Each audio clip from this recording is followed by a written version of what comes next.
Hello, I'm Allison. And I'm Kaitlyn. And today we're going to be showing you how to do maximal test protocol for VO2 max on a cycle. We're specifically doing the Astrand cycle test. And this test is going to show VO2. VO2 max helps us indicate how efficiently the body can extract and use oxygen from the blood into the muscles.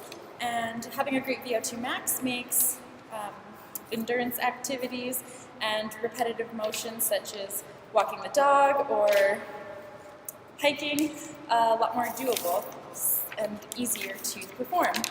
So we're also going to be able to predict her anabolic threshold, and we can do this through a couple methods once we have this testing information done. We can use either the heart rate deflection. The talk test will give us an idea. So Kaitlyn is getting mounted on the cycle here, and we're going to get her to do a warm-up. And we've got the cycle at the proper height, so her leg comes to near full extension, still allowing a bend of the knee to avoid hyperextension.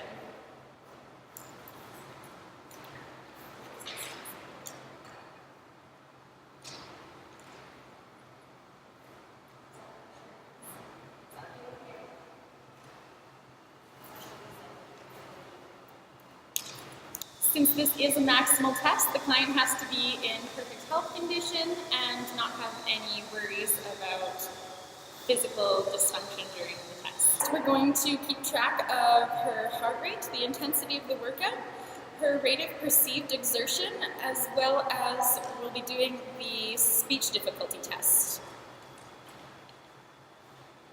We have her heart rate being monitored with an electronic device, so we can avoid palpation and have a quicker, more accurate response. For the Astrand protocol, the females start at 1 kilogram pressure, and then will increase by 0.5 each stage. Each stage lasts 2 minutes.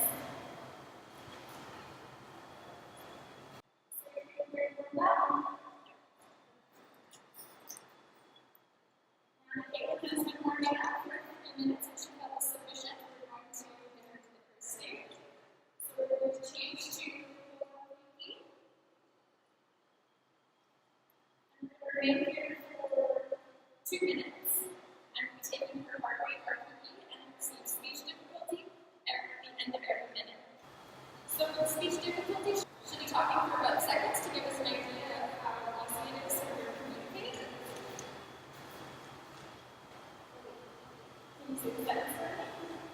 I work out every day and twice on Saturdays. I work out every day and twice on Saturdays. I work out every day and twice on Saturdays. So how easy is that? Okay, so what's your RPE so far? About 7. Okay, correct. And heart rate 115. Continue for a second minute.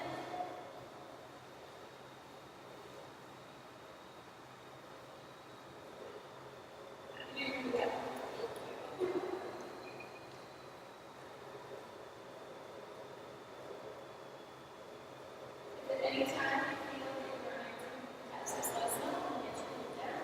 Okay, thanks. Okay, so the second minute, and there's your RPE at 7. Okay.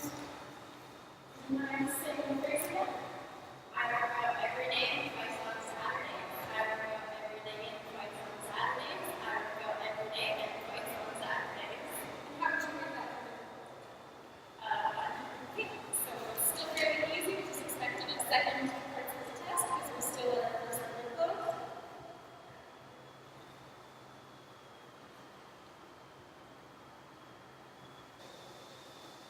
So after the second minute,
do the first 6 weeks. I work out every day and twice on Saturdays. I work out every day and twice on Saturdays. I work out every day and twice on Saturdays. That's 5.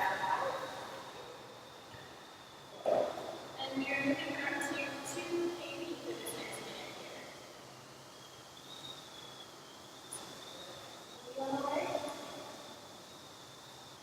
Okay, so we're coming out to the end of our 5th minute here.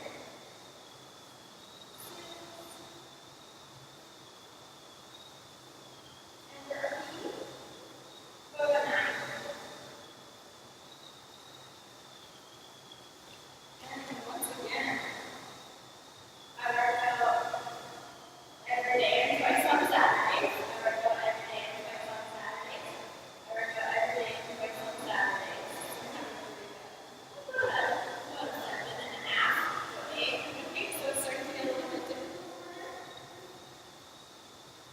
Coming up to the end of the 6th minute here, so in the next minute we're going up another 5 KB.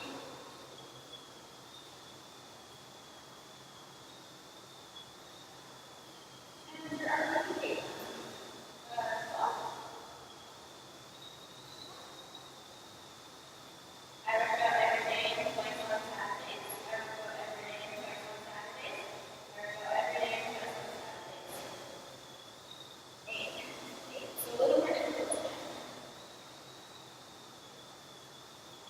And up to 5 KB. And for our PD,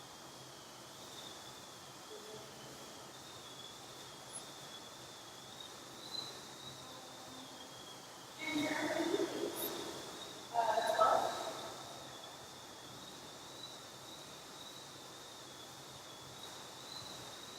I work out every day and twice on Saturdays. I work out every day and twice on Saturdays. I work out every day and twice on Saturdays. And I will break that. 9. Okay.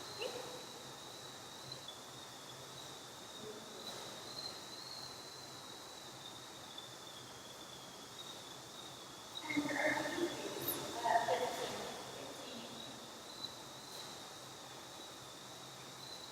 I work out every day and twice on Saturdays. I work out every day and twice on Saturdays. I work out every day and twice on Saturdays. 9. So does it quite difficult for this minute?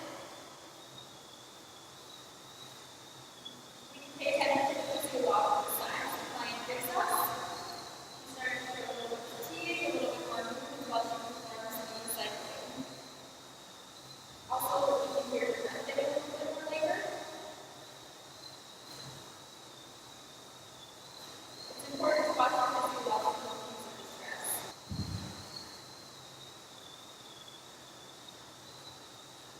And for our PD, 17.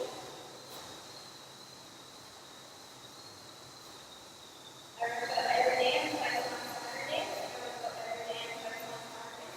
I work out every day and twice on Saturdays. 11. Okay. So Kaitlyn's RPE is up to 17 now, and so we probably just have another stage or 2 left in the test here. It's to 3. Now that we're ready for the 10th minute. Now that the bubble up is up to 3 kilograms, now that she is reaching her 9th minute.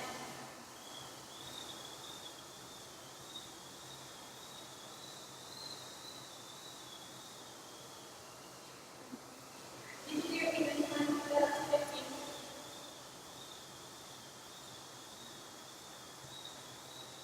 It's important to make sure that the client maintains a proper cadence. We're using 50 RPMs for this test. So if you start to see them slowing down a little bit, make sure that you cue them to speed up again. Otherwise, it will affect the test results. Okay, can you make it to the end of this minute, Kaitlyn? 30 seconds after you do a push push.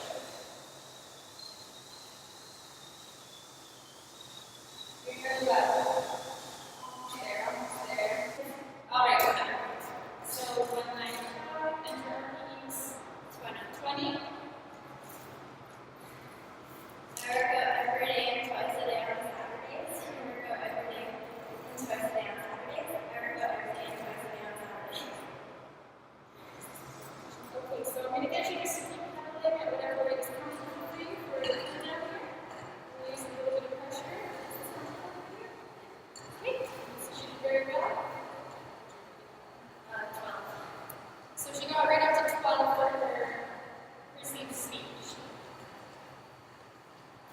So now Kaitlyn is going to cool down for 3 to 5 minutes. So the test has a 2 to 3 minute warm-up, followed by a cool down for at least 4 minutes, and then she will be sufficiently ready. If she needs a couple minutes past 4 to keep cooling down, that is fine. Once they get off the cycle, they can feel free to walk around as well for extra recovery. So we checked her heart rate, and it is coming down in the cool down. So that is ideal to see. So while the client is changing, we can record the VO2 max calculations, as well as determine anabolic threshold to begin planning on her next training sessions, as well as give her something to aim towards when she's training by herself. So her VO2 max came out to 31.43 milliliters per kilogram per minute, and this is a health benefit rating of poor, but it is a great improvement since last semester when her VO2 max score was at about 26. Her predicted anabolic threshold, based on the perceived speech difficulty test, the heart rate deflection, as well as her perceived rating of exertion, worked out to 185. Both the RPE and the heart rate deflection indicated 185 as her anabolic threshold, whereas the perceived speech difficulty occurred a bit earlier at a stage 4 or 5 at about 136 beats per minute. When going over the results with the client, I would ensure to explain to them that working at about a heart rate of 185 will help to improve both of her VO2 max as well as her anabolic threshold.